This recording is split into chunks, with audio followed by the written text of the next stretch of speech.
Vamos lá, gente. Olha aí a gente aqui nesse podcast especial demais, né? Iniciando esse 2026. Eu estou com uma pessoa que conhece muito a história da consciência cidadã participativa É transformadora, né? isso. Famosíssimo, né? Meu querido amigo Pablo Reis, aí esse sim tem consciência cidadã. E eu tenho uma honra muito grande, bicho, uma satisfação imensa de estar aqui junto com você. Pô, cara, pra mim que é uma Tá bem? satisfação. Ó, tá com o Paulo Cavalcante aqui é um sinônimo de alegria, de felicidade e, sobretudo, de republicanismo, cara. Ó, eu vou dizer aqui, antes da gente começar a conversa, eu vou dizer da minha admiração por você, porque eu te acompanho, a gente já se conhece já há quase De 10 anos, madrugada. desde a madrugada lá na Aratu. E Paulo veio com uma proposta, Pablo, por que que você não usa o espaço que você tem aí, que a Ana Coelho te ofereceu, para a gente discutir, debater ideias sobre cidadania, sobre a utilização da democracia do jeito adequado? Aí ele falou, eu tô afim.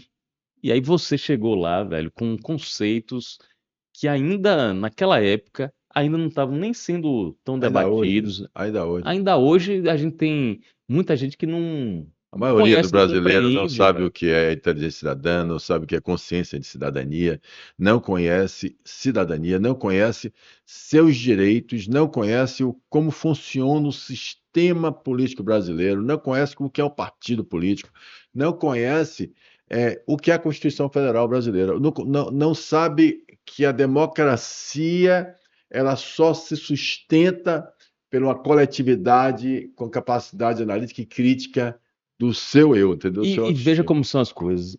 Qualquer pessoa falando isso já seria uma mensagem positiva, necessária, educativa. Mas um empresário com uma carreira consolidada que poderia estar gozando. Você está com mais de 60 anos, Paulo? 66, faz Então, 67 esse ano. 66 anos, poderia estar passando tempo com os filhos, com os netos, 5. 5 netos, poderia estar viajando e não. E além dessas atividades lúdicas, ainda está encontrando tempo, encontrando disposição, encontrando talento, conhecimento para produzir livros. É isso Todos os aí. dois eu tenho, já li ambos, fico muito feliz de ter recebido.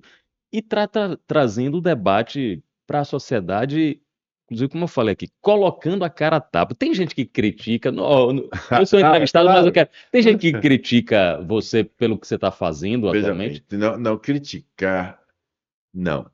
Mas não acreditar, sim, várias. Qual é o pensamento mais comum? Primeiro, o pensamento e que prova que eu estou certo.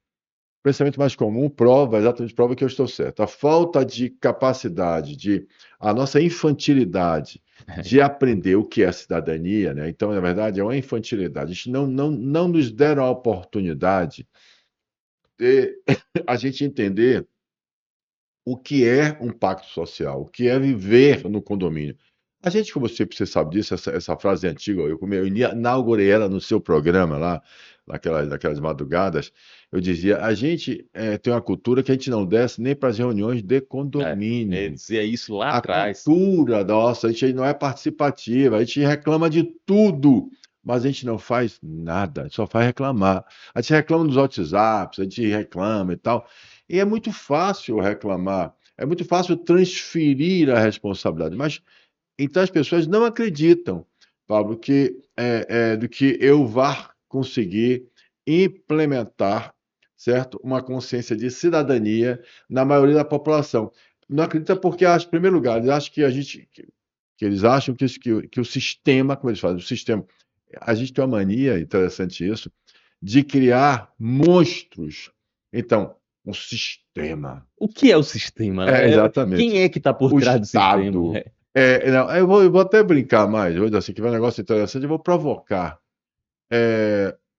O time de futebol, o nome do time de futebol. Vamos botar aqui um time então nacional, né? Botar um que Bote meu bota time, é o Atlético de Alagoinhas. Meu time é o Atlético, viu, gente? Campeão baiano 2 vezes, mas não tá em boa fase, não. Coloque aí o O Atlético. Atlético de O Alagoinhas. Carcará. Vamos lá, Carcará. O Atlético de Alagoinhas é o Atlético de Alagoinhas, ou seja, é uma marca, é uma empresa, como uma pessoa é, como a Aratu, como a Associação Comercial da Bahia, como o Uma Brasil, entidade jurídica. é uma entidade que foi feita, mas ele não existe sem pessoas. Não existe o Atlético de Alagoinha, o Gavião, que você falou, não existe sem um presidente desse time. Não existe ele, pode até quebrar se não tiver dinheiro, sem o técnico e sem um time de futebol que jogue. Não existe ele sem os associados que banquem esse time. Olhe bem, mas é interessante como uma pessoa torce por um time, o Flamengo ou aí o Vitória, tanto faz, e o pior é o seguinte, ele mata com um espeto de churrasco o adversário dele, que concorreu com ele, o Palmeiras, ou brigam, ou agrigam o Corinthians, eles se matam. Mas veja Em bem, nome de algo abstrato, né? abstrato. Alguma coisa que existe ali, mas acontece que não existe sozinho. Um monstro, ou seja, ou aquele ser todo-poderoso, que na verdade é um time de futebol. Então, o sistema são pessoas. E esses sistemas são, sim. Mas, Paulo, você está brincando com o Supremo Tribunal Federal, com o Executivo, com o Legislativo, você é doido? Não estou brigando com ninguém. Eu estou dizendo que essas instituições de Estado democrático de direito, democracia, uma república democrática, ela está no primeiro parágrafo. Todo o poder Emana do emana do povo. povo. E quem é o povo? Aí sim existe identidade. Sou eu, é você, é ele, é Murilo Nelson, é que é vocês que estão nos assistindo. Nós somos o coletivo. A força, a escolha da democracia é nós escolhendo como a gente quer conviver. Agora, como é que você vive ou sustenta essa democracia se ela não é ensinada, velho? Aí Se você ninguém... assume uma missão quixotesca de passar uma pedagogia republicana para um monte de gente, ouvindo reclamação, ouvindo esse gosto ruim que a pessoa faz, não vai dar Inimigos, certo. Os adversários, vamos lá. os Qual é, inúteis. qual é a narrativa? A narrativa é: o inimigo é quem produz. Eu sustento o país, eu pago imposto e eu que produzo, vou receber um título também, ou seja, super rico. Quem é super rico? Vou receber outro título: empresários. Esses empresários são os exploradores, nós contra empregado e empregador, como se não existisse exatamente o sentimento de pertencimento e unidade, e o objeto daquela função social daquela empresa é todo mundo ganhar dinheiro. Isso é uma perversidade, eu diria até uma perversão da cultura da sociedade brasileira. Vou dar aqui meu depoimento. Sou jornalista, formado na Faculdade de Comunicação da UFBA, me formei em 1999, entrei em 1995. Pela minha educação, eu sou filho de funcionários públicos. Meu pai é funcionário do Banco do Brasil e minha mãe é funcionária professora do Estado, em Alagoinhas. A minha educação me levou a ter um pensamento de esquerda, o que eu achava na época de esquerda. Não, E toda escola entrei hoje, na quem faculdade, entra na faculdade, isso você sabe que eu potencializou. fiz agora, só tem 8 anos que eu estou formado, Direito, eu estou com 66 anos, direito também é assim? fiz direito. Pô, se é É assim, sério? Eu pensei se que é era assim, só a ao área contrário, meu amigo, os de... caras abrem a boca, vira para o aluno e diz: você já leu quantos livros de Marx? Se você não leu Marx, não abre a boca. Acúmulo dizer isso, eu vi dizer assim: a solução no Brasil é passar com tanque de guerra na Vitória, na Barra, matar os burgueses. Burgueses ainda. Ainda tem essa frase, esse Ainda tem, palavreado lá. ainda é assim. Aí, veja só, eu comecei a trabalhar em jornal no Correio da Bahia. O Correio da Bahia, não o Correio hoje, mas o Correio da Bahia da época de ACM, que é um veículo de comunicação de centro-direita, digamos assim, pela figura do dono, que é Antônio Carlos Magalhães. Só que no Correio da Bahia, em nenhum momento, eu fiz cobertura política, em nenhum momento me disseram: você pode falar disso, você pode falar daquilo, você não pode falar disso, outro, tal. Não tinha isso. Eu fazia minhas matérias lá de Dava sua opinião, cultura, tá? de história e tal. O pessoal que trabalhava em política talvez tivesse. Tá. Tudo bem. A redação do Correio da Bahia, predominantemente de pessoas de esquerda, algumas poucas pessoas com pensamento de centro de direita. Só depois de muitos anos, Paulo, e aí eu sempre comento isso, é nossa amiga, É, que é a Ana Coelho, é. depois de muitos anos, Nossa vice-presidente, e a minha amiga pessoal, gente boa, um abração para você, obrigado por todo o apoio. Vocês, né? Você também. Mas ela Mas ela sempre dispensou. principalmente, e é uma pessoa com uma cabeça muito boa, Espetacular. muito legal. Ah. E ela começou a conversar comigo, Pablo, me explicar, de uma maneira muito. Eu já tinha mais de 10 anos na Aratu, de uma maneira muito tranquila, me explicar o que significa ser empresário, velho. Coisa que depois você me ajudou, outras pessoas na minha vida, a minha mulher, meu relacionamento, ela é uma empresária e ela uma empresária bem-sucedida na área dela, na área de startup. Ela E faz o quê? ela é dona de startup, você deve até Qual é o conhecer, nome? MyConde, o Maiconde? sistema de acesso de condomínio. Maiconde. MyConde, é Salvador Como e é o que é Brasil Maiconde? todo. Maiconde é o quê?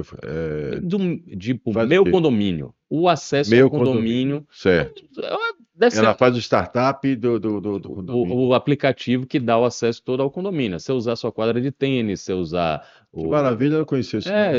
você deve conhecer Qual é o em telefone dela? algum prédio, É aí para dar o telefone dela logo. Bora vender aqui. @Maiconde, vá lá, Arroba. Maiconde. Nem tá Mai... precisando de divulgação, viu? Ela Não, já mas tá querendo. peraí, rapaz, calma aí, eu tô tudo bem. Não, Ó, gente, é porque ele não é empresário. Se a mulher dele estivesse aqui, vai já ouvir e tá, vai dizer assim: já peraí, não tá me, consigo. tá me Manda bloqueando, tá agora. me bloqueando.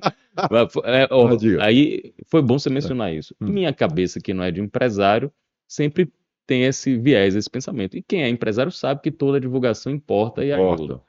E aí ela foi me explicando como é ter funcionário, como é pagar imposto, como é, negociar com fornecedor, como é prestar serviço, como é ter aquele indicador de satisfação do cliente, Certo. tudo isso.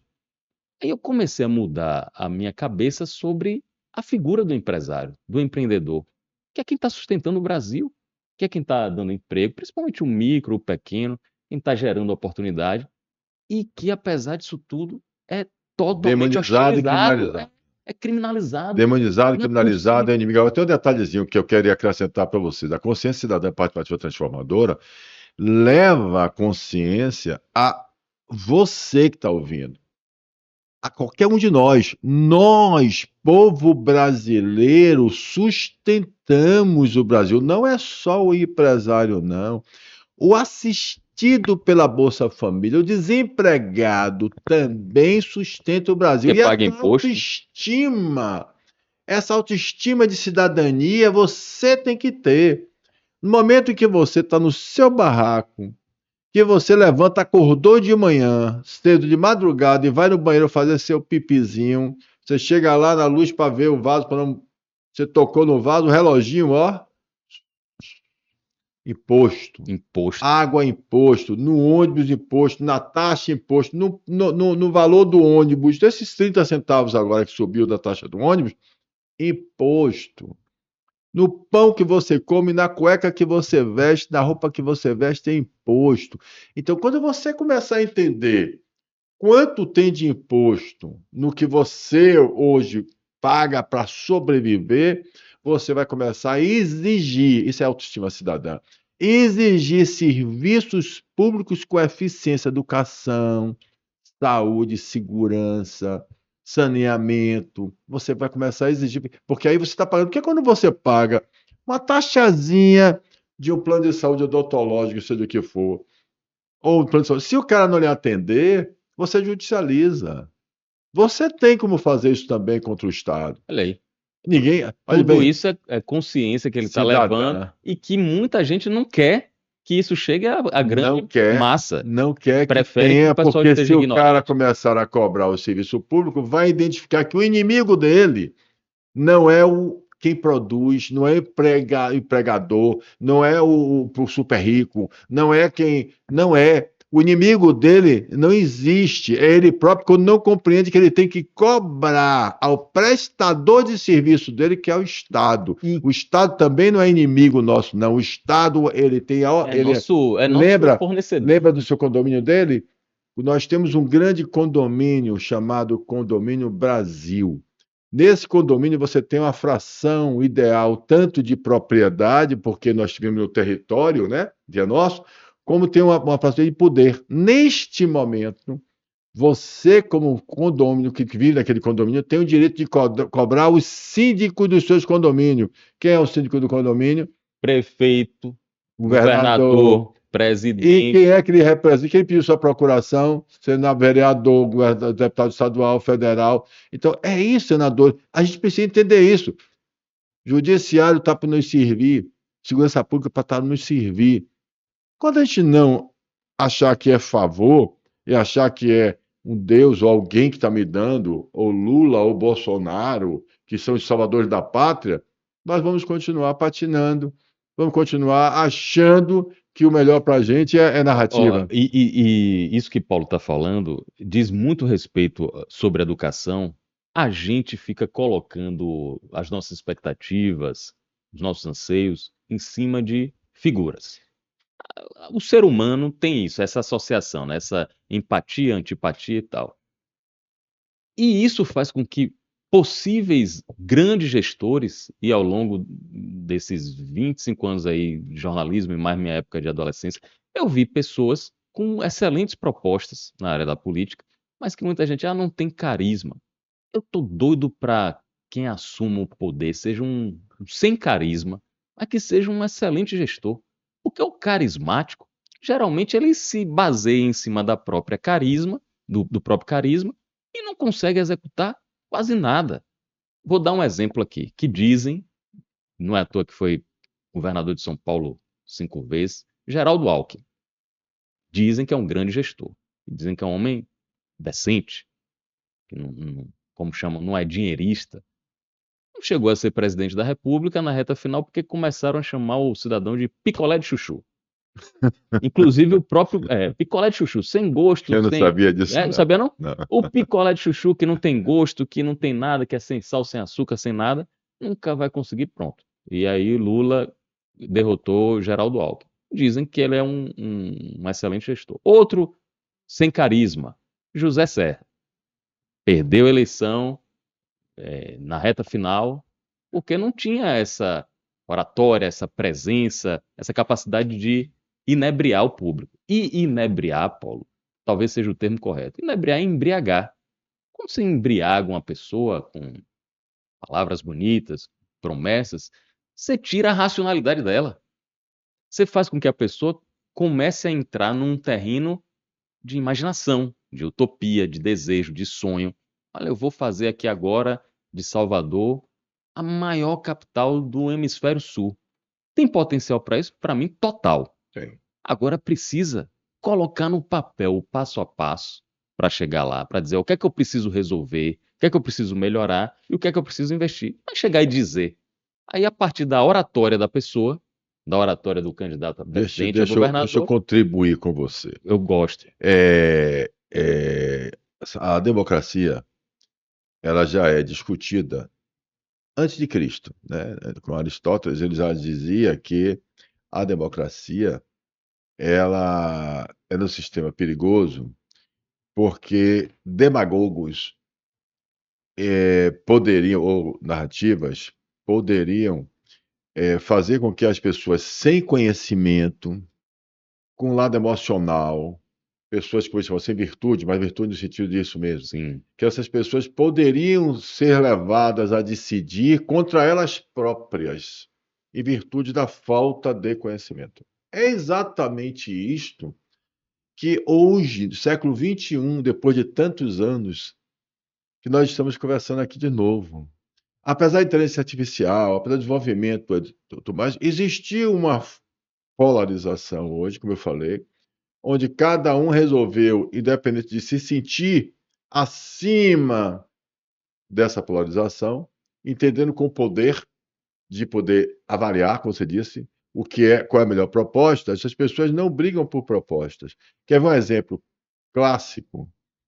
Você acha que o escândalo do INSS no Brasil, você acha que os idosos brasileiros, velhinhos brasileiros, que foram roubados, você acha que eles escolheram o partido ou o gosto de cada um velhinho desse, dos seus pais, dos seus avós, das pessoas beneficiárias do INSS, se eles são de direita ou de esquerda?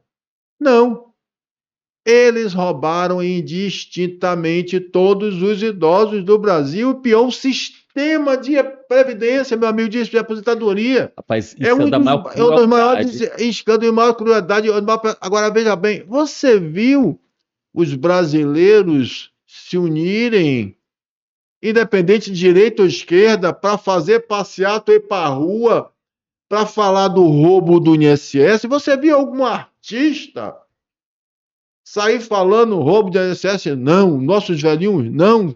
De direita ou de E esquerda? isso não tem nada a ver com ser contra a partir do YB, porque todos os Foram. partidos que estiveram no poder de 2017 até 2024, 2025, se locupletaram do roubo. Meu Uns amigo, aumentaram exponencialmente. meu querido amigo, sei que a gente aqui não está na. Como nós estamos na Aratu, então eu posso falar tranquilamente o seguinte: não é à toa que nós estamos assistindo um dos maiores absurdos jurídicos que o mundo que já viu. Como é que você coloca? Por que eu tenho um escândalo que chegou, avança, esse escândalo avançou, chegou muito mais além, aí se encontra em dois conjuntos com o escândalo também de banco, No Banco Master, e agora tem esse episódio todo, envolve todos os poderes das instituições mais nobres do país, e e aí vou dizer aqui, ó, sigilo. a gente está gravando dia 7, não é 7 de janeiro? Nelsinho, 7 de janeiro. Está gravando dia 7 de janeiro aqui. Qualquer momento que vocês estiverem assistindo isso, procure ver. 7 de janeiro, Paulo Cavalcante e Pablo Reis estavam conversando. O escândalo do Banco Master vai acabar em pizza e vai ter indenização para o senhor Daniel Vorcaro. Vão dizer que o Banco Central agiu errado, que o Banco Central foi precipitado, que o Banco Central teve influência das instituições bancárias mais sólidas para atacar um banco que notoriamente não tem lastro. Eu não estou falando se teve roubo, rombo, não estou dizendo isso. Não. O banco não tem lastro para pagar o meu dinheiro, o dinheiro de quem investiu 100 mil, 200 mil, 500 mil, está dependendo do fundo garantidor. Vão reverter, olha que situação, no recesso do judiciário, no recesso parlamentar, o Tribunal de Contas da União, que deveria estar zelando pela nossa segurança jurídica, vai conseguir reverter uma liquidação feita pelo Banco Central, que já era apontada por muito tempo. Não sou eu que estou dizendo, não. Os especialistas, os Não, está analistas provado. Os financeiros, caras não iam fazer um trabalho desse. Não, nem contra existe. uma Não existe. instituição Isso, dessa. isso é um absurdo, sim. Isso mostra a nossa infantilidade, a nossa consciência dentro. Tudo isso foi para a gente estar falando aqui. Nós não, eu estou mudando assim, nós estamos provando que o brasileiro se perdeu. A maioria dos brasileiros, porque a maioria brasileira está hoje vivendo uma das piores crises institucionais que eu já vi, que eu tenho 66 anos, que eu já assisti, ouvi, e na história eu já nunca vi. Nunca vi um absurdo do que nós estamos vivendo hoje. Nós estamos precisando urgentemente, aí, Pablo, que eu digo, de que a classe produtiva brasileira, por isso que eu estou convocando, eu estou assumindo agora, para vocês ficarem sabendo, a uma comissão junto com outros empresários, para que a gente possa criar uma campanha nacional de todas as confederações, todas as associações, federações, confederações, sindicatos da classe produtiva do país, para fazer uma campanha de autoestima produtiva. Você vai entender o que é isso. Olha que loucura. Mas eu vou explicar rápido para você, Pablo, para você entender e para vocês também. Olha, existe marketing de massa, psicologia de massa. O sobrinho de Freud, vocês sabem quem são, dos conhecidos, pais da Sigmund psicologia, Freud, Freud. o austríaco. Não, esse não, eu estou falando de Freud, o psicólogo, É o psicanalista psicanalista, austríaco, pronto, pai da exatamente. psicanálise. Pronto, exatamente. Aí é bom porque tem uma questão cultural do meu lado. O sobrinho dele, Bernard, eu acho que é a Bernard, não, eu acho que é Walder Herbert. O cara criou, para vocês entenderem, o cara criou em 1929, no desfile feminino, ele fez com que as mulheres, 1929, parassem no desfile e acendessem um cigarro. E isso ficou conhecido e reconhecido como a chama da liberdade feminina. E o cigarro, a partir daí, pegou uma moda e todo mundo passou a achar Era o charmoso charme, né? fumar. Era E a a gente, Hollywood Hollywood e usava. tal. E você vai lembrar que aqui no Brasil se fumava em avião, restaurante, o filho nosso nascente já acendeu o charuto, tinha cinzeiro no quarto do parto da criança. Então fumaram o negócio. Então. Mas ele também foi responsável até pelo aquele café reforçado com bacon, com ovo, pro café da manhã. Esse cara. Então, o marketing, ou seja, de massa, a psicologia de massa existe, não é de hoje. E acontece no Brasil. Só que nós nos perdemos nesses conflitos de massas que estão efetivamente sobre essa pressão e sobre essas crenças, por falta de conhecimento e infantilidade. A campanha que nós queremos fazer é para combater essa demonização e criminalização que criaram contra quem produz no Brasil.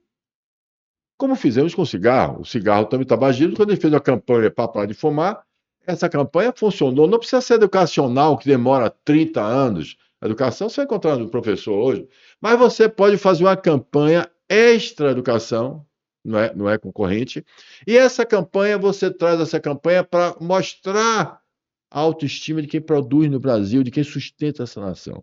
Isso é excelente. Ó, eu, nessa última fase, fase mais recente do meu trabalho jornalístico, eu comecei também a conhecer o trabalho dos produtores do agro na Bahia, no Brasil, principalmente na região Vieram que oeste. está junto com a gente, João Martins, Ricardo Alban, Exato. todos eles, SCDL, CDL, todas as confederações, Alfredo Cotati, tem que Humberto estar. Miranda, da Alberto Mendes, FAEB. meu amigo, Alberto Carlos, todos terão que estar aqui junto com Paulo, a gente. quando eu fui conhecer a Bahia Farm Show 5 anos atrás, tomei um susto.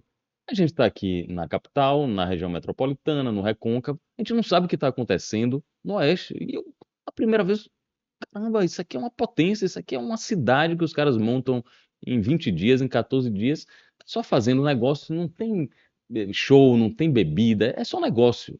Os caras movimentam 8 bilhões de reais em 5 dias de evento.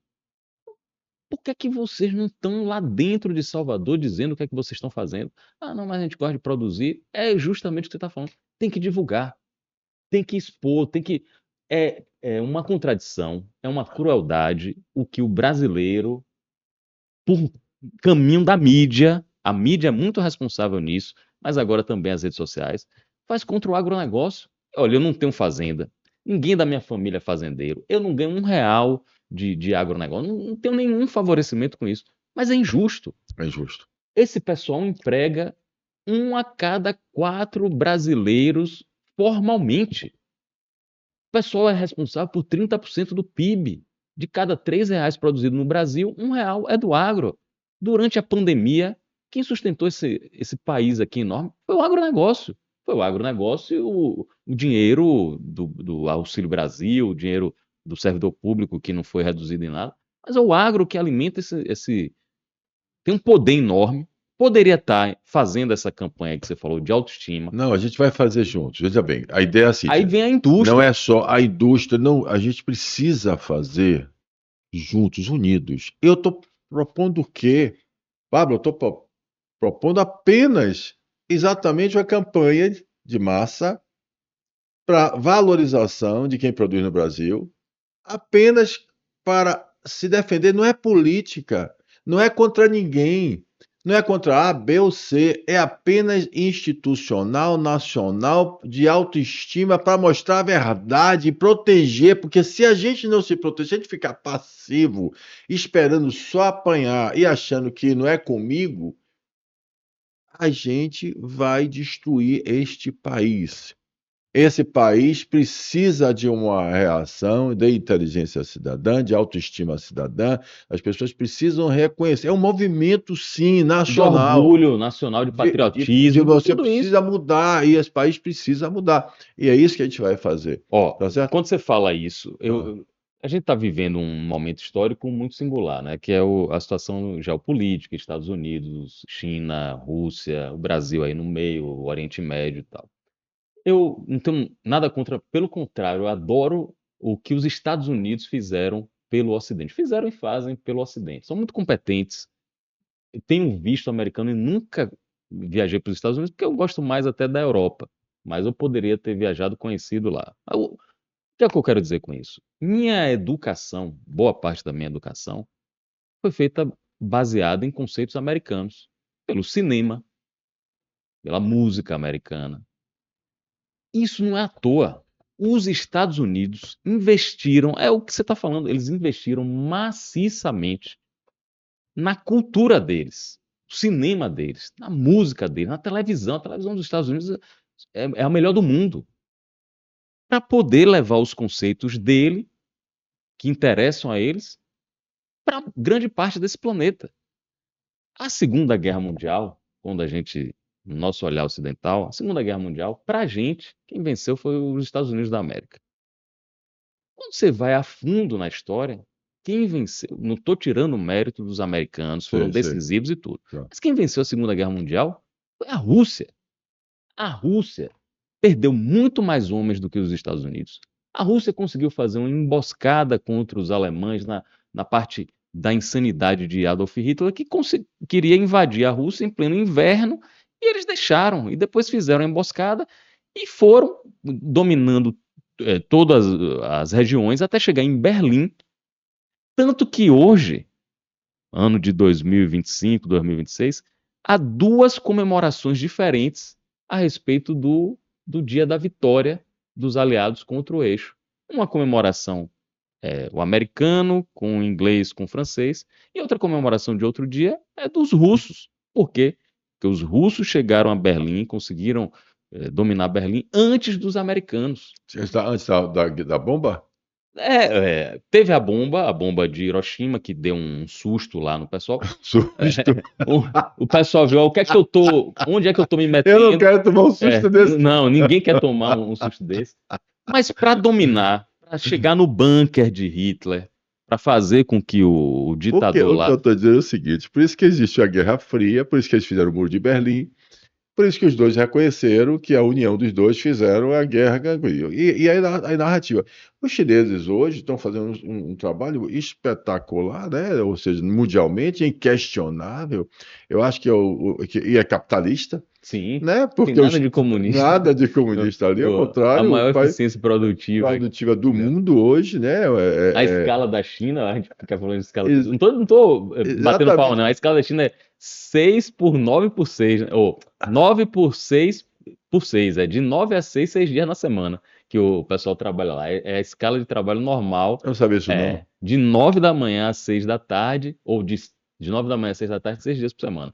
E ninguém tem condição de reclamar, porque lá realmente o Não negócio precisa de reclamar. Mas democracia vamos lá. é outra história, né? Mas eles estão, Mas você fala de infantilização, estão inquestionavelmente, dominando a o planeta. China hoje é potência, está dominando o mundo. A China tem tecnologia. A China só deixou o Brasil lá para trás, há muito tempo. O Brasil E já era. foram. Olha, gente, o Brasil, o que Paulo está dizendo aqui é muito sério. O Brasil, nos anos 80, tinha um PIB maior do que a China. Exatamente. Hoje, o PIB da China é 12 vezes maior do que o do Brasil. A gente está falando de 30 anos. A gente está falando em que a China, 30 anos atrás, convivia com a fome. Fome mesmo, do pessoal ter que matar cachorro. Não estou falando de ilusão, não. Matar cachorro para Não se poder mais alimentar. ter filhos, só Não podia ter um ter filho e filho. tal. Hoje eles já estão tentando reverter isso. Exatamente. As principais indústrias, fábricas de tecnologia do mundo estão na China. A China pegou o episódio Shenzhen, a cidade de Shenzhen. A China pegou uma vila de pescador. Pensei aí no. Vamos pensar aqui. Madre Maragogi, Madre Deus. Pronto. Madre Deus. Uma vila de pescador ali, com 20 mil pescadores, transformou no maior polo de tecnologia do planeta, que é a cidade de Shenzhen. Dos anos 70 até o ano 2010, virou isso. Como é que faz isso? Sem trabalho? Então, o que a gente está dizendo aqui, gente, é que a transformação ela é capaz, a produção de riqueza ela é fundamental para que tanto China como Estados Unidos, como está acontecendo no mundo, a gente fica preocupado, quer poder econômico, todo mundo está querendo fazer a nossa ponte aqui de Salvador e Itaparica com o chinês, porque o chinês vai fazer, porque ele está botando dinheiro agora, e a nossa indústria. e a nossa tecnologia e a nossa indústria, aqui vem a questão da fala de Ricardo Alban, destruir a indústria brasileira. Quer dizer, a gente não pode permitir mais isso. A gente precisa entender que nós deveríamos estarmos junto com a China e os Estados Unidos, tá, disputando pelo espaço no mundo. E outra coisa, moeda. Nossa moeda, Pablo, não pode ficar sendo desvalorizada, a gente não entender. A gente quer falar de jornada de trabalho, como você estava falando aí agora, quer diminuir a jornada de trabalho, ninguém está discutindo por que não aumenta o valor da minha moeda. Por que minha moeda vale só, um dólar vale R$ 5,50? Eu não estou tendo poder de compra, gente. Isso é culpa da gestão pública, é culpa do endividamento. Rapaz, ô Paulo, isso você vai me ajudar aqui, ó. O governo fez uma medida com o Congresso, não faz nada sem o Congresso, fez uma medida muito aplaudida e tem que ser mesmo. Isenção de imposto de renda para quem ganha até 5 mil reais. Que era normal, já devia Era ter sido. só corrigir a tabela. Exatamente. O que o governo fez, e não estou desmerecendo o trabalho do governo, o que o governo fez foi um ajuste que deveria estar sendo feito ano após ano. E se tivesse feito o ajuste pelo índice de IPCA, pelo salário mínimo, a isenção não seria de 5 mil, seria de 7 mil, de 8 mil, de 10 mil reais. Não pode ficar parado no tempo, arrecadando. O impostrômetro que vocês colocam aqui na frente da CB, Exatamente. 4 trilhões, pessoal, não dá nem para medir. Já está em 5 trilhões. Já. Pô, É recorde mundial, não, nacional. A gente está sustentando o governo federal, governos estaduais e governos municipais. Ótimo. Não é nem a maior carga tributária do mundo, isso aí eu fiz questão de perguntar. Tem os países lá da Finlândia que tem carga tributária de 50%. Só que os caras não gastam dinheiro com nada. Eles pagam. Eu pagaria 50% de tudo que eu ganho tranquilamente para não precisar gastar mais com plano de saúde, para ter uma segurança melhor do mundo, para poder estudar, transporte de graça. É assim que o pessoal que paga muito imposto está vivendo. E a gente está pagando muito imposto e ainda tendo que pagar o resto. Isso é consciência cidadã participativa transformadora, meu amigo. Venha cá, porque a gente vai ter que tocar essa dor que a gente marcou. Você é 10. A gente vai acabar o ano todo conversando. Aqui começou assim. Me chame. Olha, me chame. Começou assim, era uma vinhetazinha. Era participar, conscientizar, participar e transformar, lembra? E lembro. Aí depois começou de madrugada, aí foi melhorando, aí já foi para a consciência cidadã participativa transformadora, consciência cidadã, ainda vai a gente foi a associação comercial e a gente ali junto falando sobre esses papos aqui, cabeça, que não é, deixar bem claro, gente, é o seguinte, a conversa, o chamado é uma convocação para a consciência de cidadania. Ela é para a valorização e autoestima pessoal de cada um de nós brasileiros. Aqui a gente não está, o que a gente vai ter é essa filosofia, essa mudança, essa transformação que vai fazer o Brasil melhorar. Em que a gente vai ter educação pública de qualidade. No momento que todos nós entendermos isso.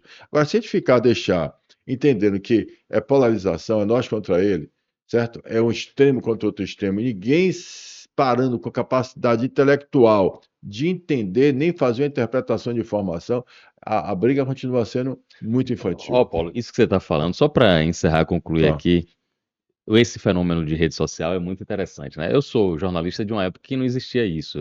Eu comecei no jornal no ano 2000, inclusive na época que eu comecei, tinha manual de redação da Folha de São Paulo que dizia: o bom jornalista é aquele que é imparcial e que demonstra ser imparcial. Veja como são as coisas, né? Hoje, recentemente, inventaram um termo chamado o isentão. Na minha época que comecei, o isento seria aplaudido. Por quê? Porque ele está ali dando a informação de A e B. Hoje o isentão na internet, é o cara que é omisso e tal. Por que é que eu estou dizendo isso? Eu publico minhas coisas, meus pensamentos, as coisas que eu falo na rádio, na Antena 1, na TV Aratu, eu publico lá na internet. E deixo aberto para todo mundo comentar. Eu acho que tem que ser assim mesmo. Cada um que faça seu juízo de valor. Aí, todo mundo chega e diz: você é petista. Aí, petista, petralha, vagabundo. Aí depois, bolsonarista, não sei o quê, fascista, não sei o quê. E às vezes, na mesma publicação, é isso que eu não... Como é que na mesma coisa... Eu tenho esse direto. Na mesma postagem... Eu sofro esse direto, eu sou de direita, sou de esquerda e sou isentão. Na época possível. Antiga do jornalismo, uma pessoa que fosse atacada pelos dois lados estaria assim: tá fazendo um bom trabalho, porque não tá desagradando todo mundo. Hoje, e aí dentro da sua missão que você está de conscientizar, participar e transformar, e agora com a Via Cidadã, eu tô com 47 anos. E aí você começa já a repensar as coisas da vida, e o que é que você quer do seu trabalho, o que é que você quer deixar de legado aí. O que eu gostaria de deixar de legado, e na minha área de comunicação, é o jornalismo. Você usou o termo aqui, infantilidade, e cabe muito bem. O jornalismo tem que começar a ser mais adulto. Quer ser adulto? Não existe bem e mal. Não existe vilão e mocinho. O jornalismo gosta de pregar uns carimbos assim. Aquele cara, o agronegócio é do mal. O movimento sem terra é legal, é do bem. Tem gente boa no movimento sem terra, tem gente bem intencionada, e tem gente que eu sei, tenho provas, inclusive, que age de maneira ilícita. Tem gente na direita que quer que o pobre morra, que é racista e tal. E tem gente que quer produzir, quer fazer um negócio acontecer, quer gerar muito emprego, quer que o funcionário ganhe bem. É isso Tem aí. gente que quer que o funcionário ganhe bem, que seja feliz, e Claro. que a empresa dele vai estar ganhando bem. Claro. A empresa dele vai estar rendendo e tal. É. Tem gente de tudo que é tipo. E É. às vezes a mesma pessoa, em algum momento, tem atitudes nocivas, Boa. e em outro momento tem atitudes legais. Não podemos, como adultos, eu estou falando como adulto, não podemos chegar e eleger Paulo Cavalcante é o meu herói para sempre, Claro. e sempre vai ser assim. Não, ele pode falhar. Claro. Pablo Reis é o meu vilão para sempre. Não, ele pode acertar também. Se o jornalismo não começar a fugir dessa dicotomia, a gente perde todas as nuances da. Donald Trump é um louco, é um lunático? Acho muito difícil que uma pessoa que consiga fazer bilhão nos Estados Unidos. Você conhece Manhattan? Você sabe que uma pessoa para botar um prédio daquele tamanho dentro de Manhattan não é maluco, não é louco, não é burro. A pessoa tem que ter muita capacidade. Agora, muita capacidade também envolve muitos interesses, muita responsabilidade. Do mesmo jeito que Maduro é um irresponsável que botou a população para comer lixo, como tem episódio. Alguma coisa boa ele tem que ter para estar no poder, ou a capacidade de Mas aí não negociação. tem jeito, não. Alguma coisa lá para ficar 12 anos no poder ele tem que ter. Não, meu amigo, aí não. Não é Desculpe, possível. aí não. Não é possível que uma Aí é o pessoa. seguinte, é questão de racionalidade. Você olhar, o cara é sim um ditador, o cara É um ditador, mas Eu não estou defendendo, olha bem, para deixar bem claro. O que eu estou dizendo é o seguinte: minha posição, deixar a posição. Existe sim a solução para a gente entender isso é com a consciência da população. A maioria, não existe perfeição. Não existe sistema perfeito, não existe democracia perfeita, nós não somos perfeitos, foi o que você disse. Mas existe sim. Você precisa de amadurecimento do conhecimento da maioria. A educação é base.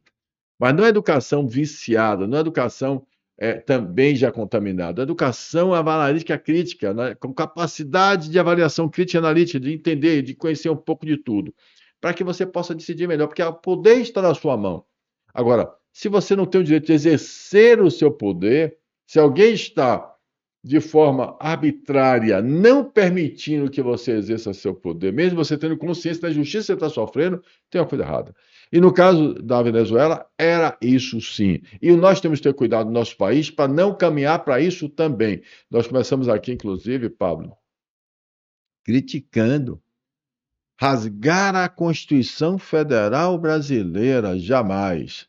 Pode ser na Lava Jato, pode ser no caso do INSS. Jamais nós podemos fazer isso.